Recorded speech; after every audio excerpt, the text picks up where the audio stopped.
Allah Azza wa Jal first announces to all of the angels, and we understand that it includes at that time Iblis among them, Inni khaliqun basharan min teen. I am about to create a human being from dirt or from clay. When he's saying this, he has not made Adam yet. فَإِذَا سَوَّيْتُهُ وَنَفَخْتُ فِيهِ مِنْ رُوحِي. And when I'm done balancing him, and when I blow into him from my ruh, then he says, فَقَعُوا لَهُ سَجْدًا. Then fall into sajda before. Allah has described that He is about to create our Father, and He has also described the process He's going to use to create us. He says, first of all, I'm going to make him from teen. We're not the only creation on this earth made from teen. In fact, all of the animals and all of the species that exist on this planet also are made from teen. But there's something additional about this creation that He's about to make, our Father, and by extension us, that is more than just teen. There's something more than just this animal presence, this animal existence. فَإِذَا سَوَّيْتُهُ. When I make him balanced. So Allah says there's a level of balance and perfection that is going to be added to this creature that doesn't exist in other creatures. Allah is telling us that human beings will have an ability to balance opposing things. They're going to have the ability, for example, to balance their individual needs with the needs of their family. They're going to balance their personal responsibilities with social responsibilities. They're going to balance their rights and their responsibilities. The balance is actually between our impulses, our emotions, and our thought process. So let me explain what that means. When a hungry dog sees something, it goes and it bites it. It doesn't think about the consequences. There's the emotion and then there's the action. That's it. But human beings, they can look at something and say, nope, that's illegal. No, that's haram. You're getting late for work. There's a red light. Right? You have the ability to balance your emotion, your need, your desire to get to work early, but your need to abide by the law and stop at the red light. We're able to balance our thoughts and our emotions. Unlike other species, when they have an emotion, they have an impulse, they jump on it, they react. But we can think about the consequences, we can think about the long term, we can hold ourselves back. Allah Azza wa Jalla here says, human beings will be made with this amazing ability of balance. Then He says, وَنَفَخْتُ فِيهِ مِنْ رُوحِي. And then on top of that, I will blow into him from my own ruh, meaning the ruh that Allah especially designed for this human being, this special thing that will connect him, this human being, and Allah together in a unique way. That's what's going to be inside him. So this ruh is inside him, unlike other animals and other species. There's a special kind of thing, a special kind of light inside this human being. So he's made up of these three things. He's made up of dirt, and he's made up of this balance, and he's made up of this ruh.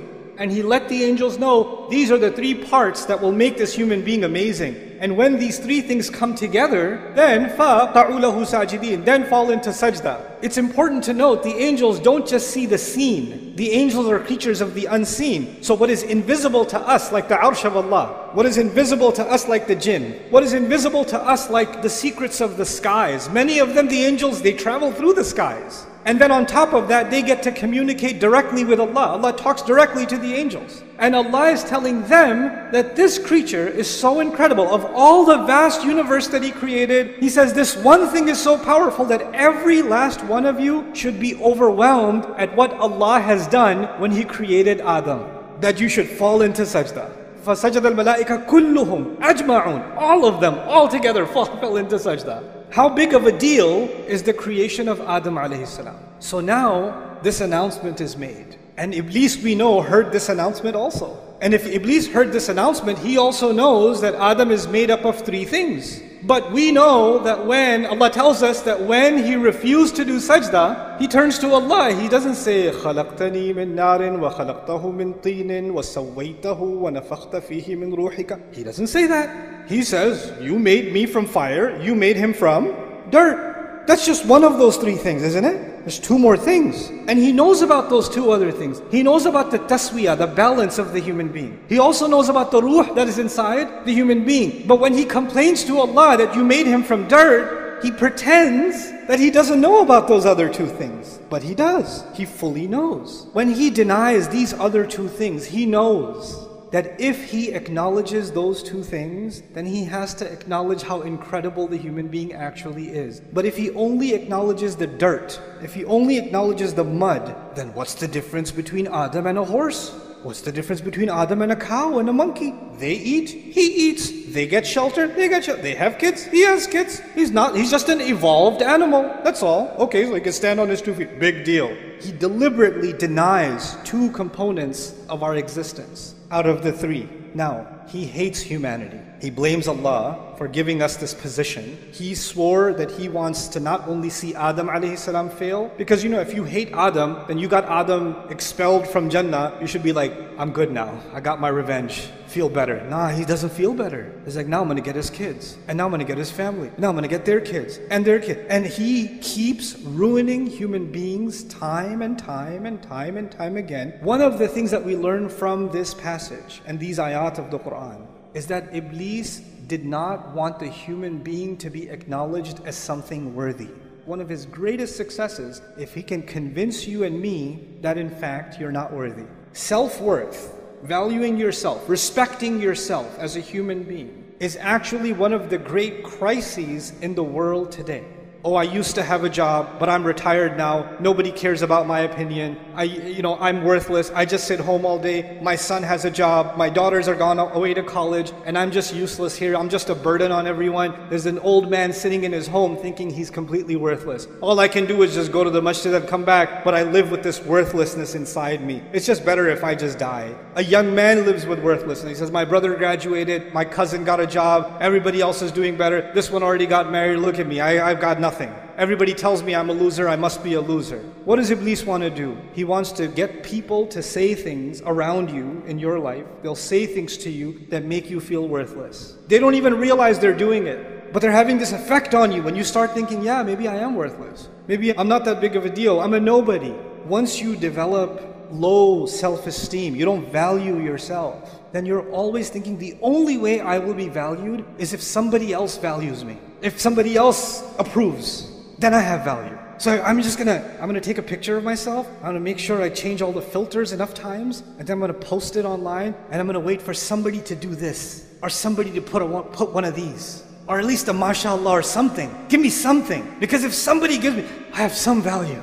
Okay, now what do I gotta do? I need more value, because I'm worthless again. I haven't posted in 2 days. I need to get back on. I need to feel valued again. When you don't have enough value for yourself, you're always looking for value from where? Somewhere else. Someone else. Always looking for somebody else's approval. Always looking for somebody else's compliment. You didn't say anything. What do you think? What do you think I should do? What do you think of this? What do you think of that? Constantly asking for somebody else's opinion. Because without it, you're worthless. When you have low self-esteem, then you can't deal with any of your rights. Like, people can walk all over you, they can humiliate you, and in your head you're like, yeah, I deserve it, I'm scum anyway. What's even better is Iblis comes to those in your life sometimes and he says, hey, say this to him. Say, you know what, I know I treat you like a dog, but you deserve worse than that. So you should be happy that I even treat you this much. And you hear that enough times, and what happens? You start internalizing it. Because human beings, even if you reject something at first, if you hear it enough times, you start getting influenced by that. You start seeing yourself that way. When you start developing this is a great victory of shaitan, because shaitan says, that's what I was saying, man. That's exactly what I was saying, just dirt. Look at him. What ballads, what ruh. And what does Allah do? Before you and I even came on this earth, because of what our father was given, which we have been given, the creation of our bodies, then on top of that the taswiyah, and on top of that the ruh. He gave us an honor above all of Allah's creation, and all of Allah's creation see us as a miracle of Allah, worthy of all the angels falling into sajda, in awe of what Allah has done. So now the angels in the heavens are impressed with you, and you're not impressed with yourself.